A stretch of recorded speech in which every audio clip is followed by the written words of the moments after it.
कौन सी हमारी खबर गलत हुई है? जियो ने कल फुटेज चलाई, कल और परसों। क्या वाजिद साहब जनीवा में वो डब्बे नहीं थे? क्या वहां पे ये डब्बे गाड़ियों में थे? वो कहते नहीं वो इधर देख रहे हैं। नहीं नहीं, मैं तो नहीं देख रहा, मुझे क्या पता। क्या वॉज इट रॉन्ग? वो सही था। कौन सी खबर जो हमारी खबर वो गलत है? और जब किसी का व्यू पॉइंट होता है, कोई कमेंट देता है तो हम छापते हैं, ये न्यूज एनालिसिस है, ये कमेंट है। राय हर एक की अपनी राय है। वो कहता है जी आपकी गवर्नमेंट जा रही है, ठीक है जा रही है, उसके कहने से तो नहीं जानी, जाए रहेगी या जाएगी अपनी वजह से। ये एनालिसिस और कमेंट्स को क्रिटिसाइज करते हैं खबर बना के। वो खबरें नहीं है। आप बात करें जो सी खबरें छपी हैं कौन सी गलत हैं, उस पर मैं जवाब दूंगा। एक खबर मुझे बता दें जो हमने छापी है, चाहे न्यूज में या जंग में। Not a single news is wrong. अच्छा जी, हमारी यहां पे गुफ्तगू जारी है, छोटा सा वक्फा लेते हैं, वक्फे के बाद दोबारा मिलते हैं। वक्फे से पहले अजीम दौलताना साहब जो हैं उन्होंने ये कहा कि जंग ग्रुप और जियो ख़ास तौर पे उन्होंने कहा कि ये पाकिस्तान पीपल्स पार्टी और उसकी हुकूमत के ख़िलाफ़ लगता है कि किसी ख़ास एजेंडे के तहत ख़बरें छापते हैं। मालिक साहब जो द न्यूज़ रावलपिंडी के एडिटर हैं, उन्होंने कहा कि ऐसी बात नहीं है और कोई ख़बर जो है हमारी वो अभी तक गलत साबित नहीं हुई।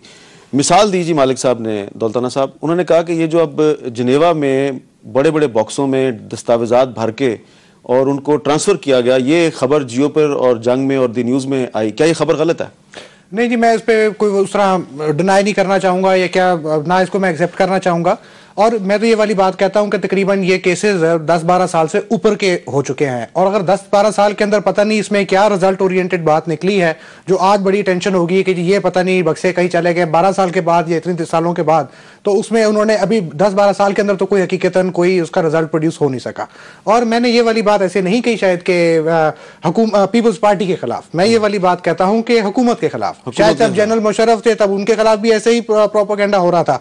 आज पीपल्स पार्टी साहब के खिलाफ भी गलत प्रोपेगेंडा हो रहा था। मैं ये वाली बस नहीं कि आप as a leading maybe शायद एज अ टीवी चैनल की मैं बात करता हूं। लेकिन दौलताना साहब, मैं ये वाली बात भी जरूर करता चलूं कि मैं पहले हम शहरों की बात कर लेते हैं। शहरों में तो ये एक आम लोगों का कहना है। आप अगर शायद अपना कोई पोल कराएं तो उधर आपको जरूर महसूस होगा, कभी आप इसका सवाल करें कि जी जियो बायस्ड है या नहीं है, ये न्यूज बायस्ड है या नहीं है, तो आप उसको यकीनन बंदा अपनी भी तो सेल्फ अकाउंटेबिलिटी पे देखे।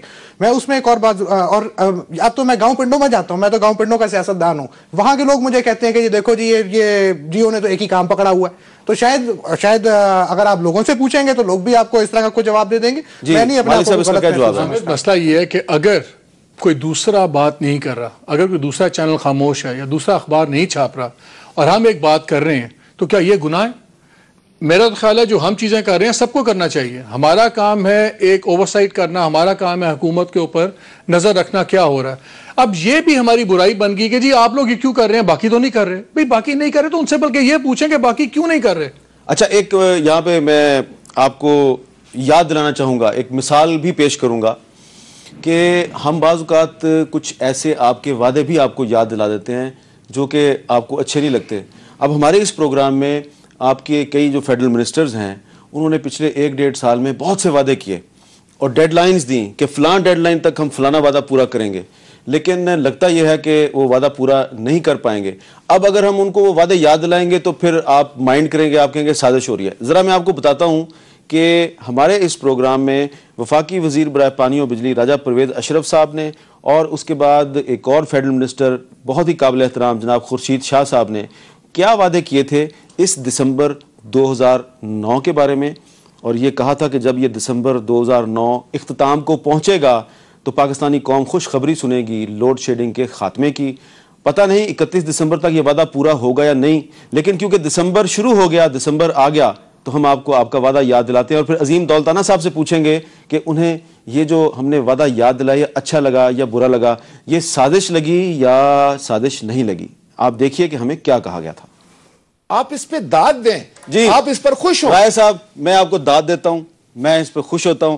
पूरी कौम के सामने मैं आपको दाद देता हूं कि आप इकट्ठे हुए हैं। राजा परवेज़ अशरफ साहब ने मुतालबा किया कि आप हमें दाद क्यों नहीं देते। हम दाद देते हैं कि आप इकट्ठे हो गए हैं, PMLN और पाकिस्तान पीपल्स पार्टी और अवामी नेशनल पार्टी आप इकट्ठे हो गए हैं। हम खराज तहसीन पेश करते हैं, लेकिन हमें अफसोस इस बात का है कि आपने इकट्ठे होने के बाद जो वादा किया वो इफा ना हुआ, वो वादा पूरा ना हुआ। क्यों नहीं हुआ ये पूछना तो हमारा हक है और यही हमारा पेशा है। आपने ये कहा था कि दिसंबर 2009 तक लोड शेडिंग खत्म हो जाएगी, अपना वादा याद है आपको?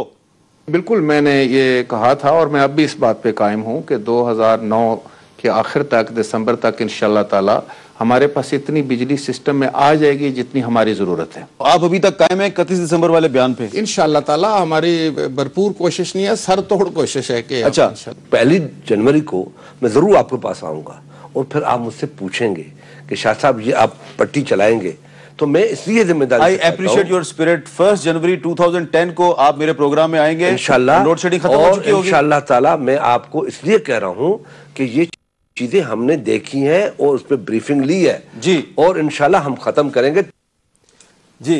यक न शुद्ध दो शुद्ध, एक नहीं दो फेडरल मिनिस्टर्स ने हमें ये यकीन दिलाया कि 31 दिसंबर 2009 तक पाकिस्तान में लोड शेडिंग खत्म हो जाएगी। और खुर्शीद शाह साहब ने तो यहां तक कहा कि 1 जनवरी 2010 को मैं कैपिटल टॉक में आके और आपके सामने बैठूंगा और तब तक लोड शेडिंग खत्म हो चुकी होगी। अब मैंने तो सिर्फ अपना वादा आपको याद दिलाया। अजीम दौलताना साहब, क्या 1 जनवरी 2010 तक लोड शेडिंग खत्म हो जाएगी?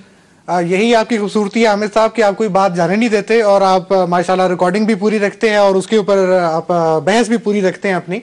ये बात बिल्कुल वाजे है। मैं अब अपना कहता हूं कि ये हमारा वादा बिल्कुल पूरा ना हो सका, मगर इसका यह मतलब नहीं कि शायद हमारी नीयत में कोई कमी रह गई या हमारे कोई काम में कोई कमी रह गई। और मैं बातें करता हूं ये जब आपके और अगर हमने आपको वादा याद दिलाया तो हमने बदनीति की। आपने बहुत अच्छी बात की और इससे आप हमें और होशियार करेंगे कि हमें अपने काम में मजीद मेहनत करनी चाहिए। मैं ये वाली बात करता हूं कि जब इतने बड़े बड़े मंसूबों की बात हो रही होती है, आज हम कहते हैं जंग जी हम जल्द से जल्द फारिग कर देंगे, ये इतना बड़ा मंसूबा है, ये अगर 1 साल की जगह 2 साल हो जाए या वापडा का इतना बड़ा जो साल अगर आपका कुछ 4-6 महीने आगे निकल जाए तो उसको ऐसी महसूस नहीं कर लेना चाहिए कि ये बहुत बड़ा वादा खिलाफी हो गई। हमने अपनी दिन रात मेहनत की। मैं आपको ये वादा जरूर करता हूं कि ये वापडा की जो परेशानी है ये पीपल्स पार्टी की हुकूमत ही क्लियर करेगी। जो हमारा 17वीं तरमीम के हमने वादे किए, 58(2)B के वादे कितने सालों में करेगी? ये हमारे दौरे हुकूमत में ही सब कुछ होगा, किसी और के दौरे हुकूमत में नहीं होगा।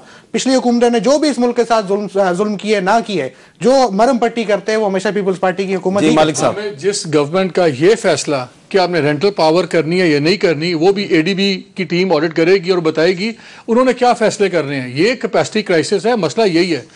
अगर हम कैपेसिटी को क्वेश्चन करें कि इनकी अहलियत को क्वेश्चन करें, वो बन जाती है साजिश।